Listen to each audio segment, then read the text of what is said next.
जब रमजान का जिक्र आता है तो जहन में सबसे पहली चीज रोजा आती है। लेकिन क्या इसका मकसद सिर्फ भूखा प्यासा रहना है?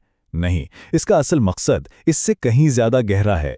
ये एक रूहानी सफर है, खुद पर काबू पाने का, रूह को पाक करने का और अल्लाह से एक गहरा ताल्लुक कायम करने का सफर।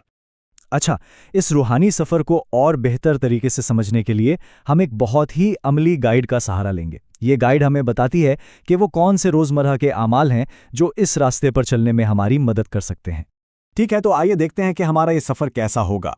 हम रमज़ान के बुनियादी अमाल से बात शुरू करेंगे, फिर रोज़े की गहराई यानी उसके दर्जात को समझेंगे, रोज़ाना के अमाल पर एक नज़र डालेंगे और आखिर में देखेंगे कि इसका अजर और हतमी मकसद क्या है। तो हर सफ़र का एक शुरुआती नुक्ता होता है ना? रमज़ान में ये सफ़र दो बुनियादी स्तूनों पर खड़ा है। यही दो अमाल इस पूरे महीने की बुनियाद हैं। पहला और सबसे मशहूर अमल है सोम यानी रोज़ा।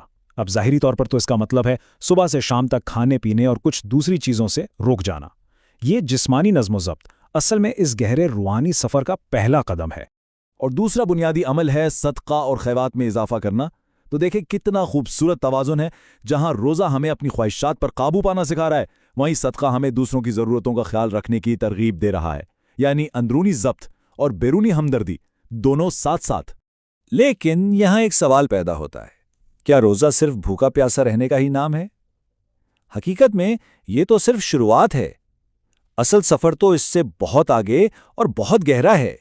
देखें, इमाम गजाली जैसे बड़े इस्लामी स्कॉलर्स ने समझाया है कि रोज़ा असल में रूहानी तरक्की का एक रास्ता है, जिसके अलग अलग मराहिल हैं। इसका आखिरी मकसद सिर्फ भूखा रहना नहीं, बल्कि अंदरूनी सुकून, ख्वाहिशात पर कंट्रोल और दिल की पाकीज़गी हासिल करना है। इसको आप एक सफ़र की तरह समझें। पहला दर्जा है आवाम का रोज़ा, यानी जो सब रखते हैं, बुनियादी जिस्मानी परहेज़। इससे ऊपर आता है खवास का रोज़ा। यहाँ सिर्फ पेट का रोज़ा नहीं होता, बल्कि आँख, कान, जुबान, हाथ, पाँव यानी हर उज़्व गुनाहों से परहेज़ करता है। और फिर आता है सबसे बुलंद दर्जा, अख़सुल खवास का रोज़ा।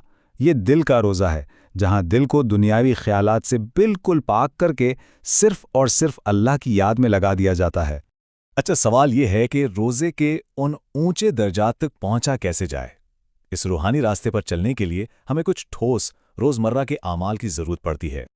आइए अब इस गाइड पर वापस चलते हैं जिसका हमने शुरू में जिक्र किया था।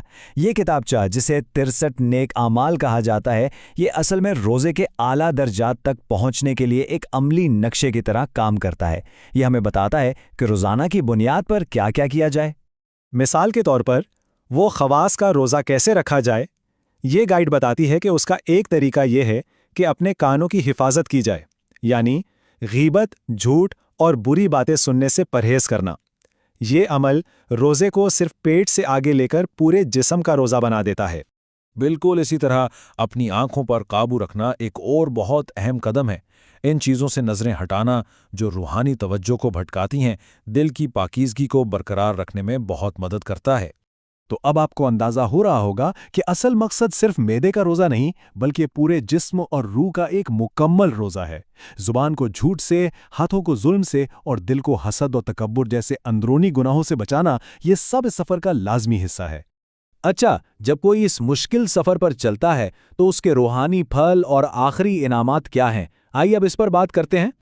रोज़े के नज़्म-ओ-ज़ब्त और सब्र सीखने में एक बहुत गहरा ताल्लुक़ है। एक हदीस में रोज़े को आधा सब्र कहा गया है, और हम जानते हैं कि कुरान कहता है कि अल्लाह सब्र करने वालों के साथ है। तो ये मशक्क़त हमें एक बहुत बुनियादी रूहानी खूबी सिखाती है। और ज़रा ये खूबसूरत हदीस तो देखें कि कैसे एक जिस्मानी मशक्क़त जैसे रोज़ा रखने से मुंह की बू बदलना अल्लाह की नज़र में मुश्क की खुशबू से भी ज़्यादा पसंदीदा बन जाती है। ये इस बात की अलामत है कि ज़ाहिरी तकलीफ़ असल में बातिनी पाकीज़गी का ज़रिया बन रही है। और आखिर में रोज़े का हतमी वादा। यह हदीस कुदसी बिल्कुल वाज़े कर देती है कि रोज़े का अज्र बहुत मुनफरिद है, इसका कोई हिसाब नहीं और ये बराए रास्त अल्लाह की तरफ से दिया जाएगा। ये एक ऐसा अमल है जिसका इनाम किसी भी दुनियावी पैमाने से बहुत बुलंद है। और अब हम अपने इस तज्ज़िये के इख्तिताम पर पहुंच रहे हैं। आइए रमज़ान के इस रूहानी सफ़र के ख़त्मी मकसद और मंजिल को समेटते हैं। ये सफ़र हमें दो तरह की खुशियां देता है, एक फौरी दुनियावी खुशी और दूसरा हतमी रूहानी इनाम का वादा।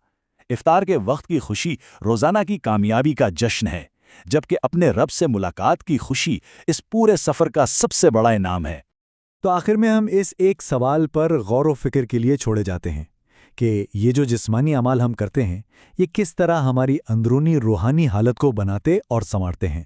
یہ سوال ہمیں ظاہری نظم و ضبط اور باطنی تبدیلی کے گہرے تعلق پر سوچنے کی دعوت دیتا ہے، اور یہی رمضان کے سفر کا اصل جوہر ہے۔